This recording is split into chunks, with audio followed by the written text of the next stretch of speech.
Tolketna, which is a town we built in Canmore, Alberta.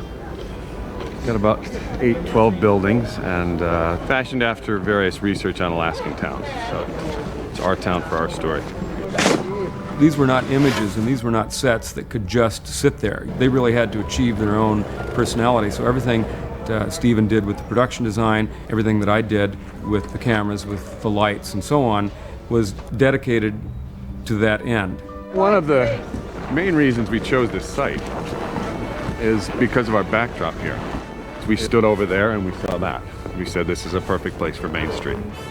When you do strive to show that kind of world, the splendor and beauty of the great north there, it's not going to be easy. Don't get too close to that tree, Cuba! We worked on frozen lakes, on mountain tops, on cliffs. And those of us from Los Angeles who are used to coming to work in shorts every day would find ourselves slipping and falling on ice and down the sides of mountains. And everything that happened to us, we have then taken and turned around and have happened to Ted Brooks in his journey up north.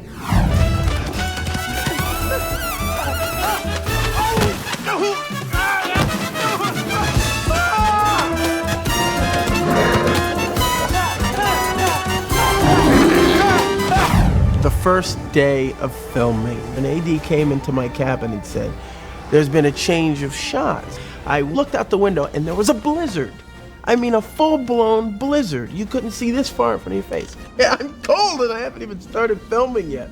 You kind of don't know really what cold is until you're out in a snowstorm with the wind blowing at 50 miles an hour and it's 30 below. Okay, let's play that back, see what we got. Every day when we were on location up in the Canadian Rockies, you'd come in the morning and it would be as cold as 30 below. It's hard to be funny, it's hard to even move your mouth and say words.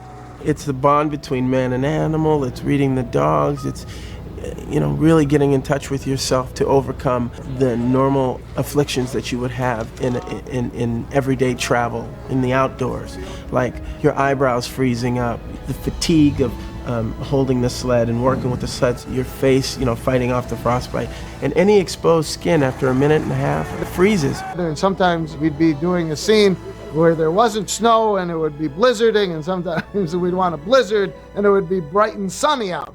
And then once in a while, we'd want a blizzard, and we'd get one in the worst way. We were the beneficiaries of some awesomely perfect weather that fit the story points, and although it was brutal in terms of working conditions, offered up a sense of serenity and grandeur that we would never have been able to capture, I don't think, anywhere else. It was really beautiful, and then the dogs running across the lakes with the mountains in the background. Visually, this movie is just stunning. No movie is easy, and this one I think has been about as difficult as they come because of all the elements, the remoteness of many of the locations, and no one lost a toe or anything, but many people came to the point where they could almost not function at all because it got so cold and so wet. We set the bar very high on ourselves, and that meant attempting to achieve things that reasonable people would never have attempted. I'd like to thank the Academy. 4 years at the London Academy for that. We need more. All right, guys, let's go home.